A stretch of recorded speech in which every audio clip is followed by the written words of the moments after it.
let him in. Let us pray. Father God, we thank you for this day, Lord. We ask that you prepare the hearts and minds of the people, that they may have an ear to hear your word, oh God. We ask that they will receive a fresh perspective and that lives will be changed. In Jesus' name we pray. Amen. Amen. Today, I'd like to share a message of faith. My parents have laid a great foundation for my faith to grow. And as a result, I'm beginning to see the hand of God move in my life in ways that strengthen my faith. First, let me start with the story about how God used faith to give me a desire of my heart. Hebrews 1:11 says that faith is the substance of things hoped for and the evidence of things not seen. Can I get an amen, somebody? Amen. We have to believe it if we want to see it. All right. Now, during this particular season of my life, I was believing God for a new swing set for me and my baby sister, Rhonda Renee. My dad told me that he was believing God for a new job. And once he got his new job, he would get me and Rhonda Renee a swing set. So I prayed and believed God for my dad's new job. Because after all, his blessing was attached to mine. There's strength in numbers. Amen. Dad was getting interviews, but the offers weren't coming like we'd hoped. But I kept praying for him. I was especially excited when he told his friend about wanting the new job, because then he started praying for Daddy too. You see, Daddy also wanted a new car. He told his friend that once his new job came, he was going to buy the new car. And his friend asked, well, can I buy your old car when you get the new one? And Daddy told him, sure. But I have to get the new job first, so keep me in your prayers. His friend was so confident in Daddy's ability to get the job, he went and got a certified check from the bank in the amount that him and Daddy agreed on, and just waited for the good news to come. Talk about faith. And Daddy hadn't even gotten the offer yet, let alone purchased his new car.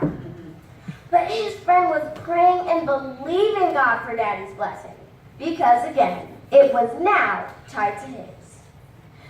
Saints, let me encourage you. When you ask for prayer, align yourself with people who will pray fervently on your behalf. Because when the manifestation comes, it will increase the faith of everyone involved. So finally, the news came. Daddy got a new job as an elementary school principal. We celebrated and rejoiced in the Lord. It was so exciting to see the hand of God move in our lives in ways that strengthen our faith. And just as he said, he purchased his new car and sold his old car to his friend. I'd say all things were going according to plan. With one exception, the swing set.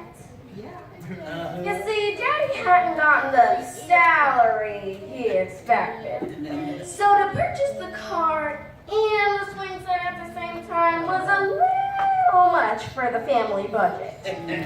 So Mom and Dad told me and Ron Renee we had to wait a little while longer. Hey, wait a minute. That wasn't a part of the deal. I mean, I didn't say that, but that sure was what I was thinking.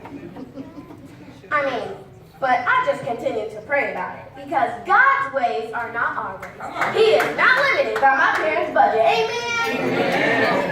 So I just kept believing God for my new swing set. When we go to the store, I look at what they have on display. I look at what they have online. I wanted a wooden one with big swings, a big slide, and a playhouse at the top. And it only took 2 months before God revealed himself to my situation. Daddy ran into a friend from our neighborhood he hadn't seen in a while. His friend was telling Daddy that he hadn't seen him because him and his family had moved to Naperville. He told him that their old house was up for sale. And then he said, "We have a really nice swing set in our backyard. We weren't able to take it with us. I'd like to give it to your girls if you'd like." And get this, it was a wooden one with big swings, a big slide, and a playhouse at the top. My daddy went over there and loaded up that swing set so fast, and he spent several hours assembling it so that me and my sister could play on it that same day. I'd say that was indeed a miracle. And that's not the only miracle I've witnessed. How many of you have used your faith for God's healing? I know this church knows about God's healing power. Jesus said in Mark 16:18 that believers will lay their hands on the sick and that the sick will recover.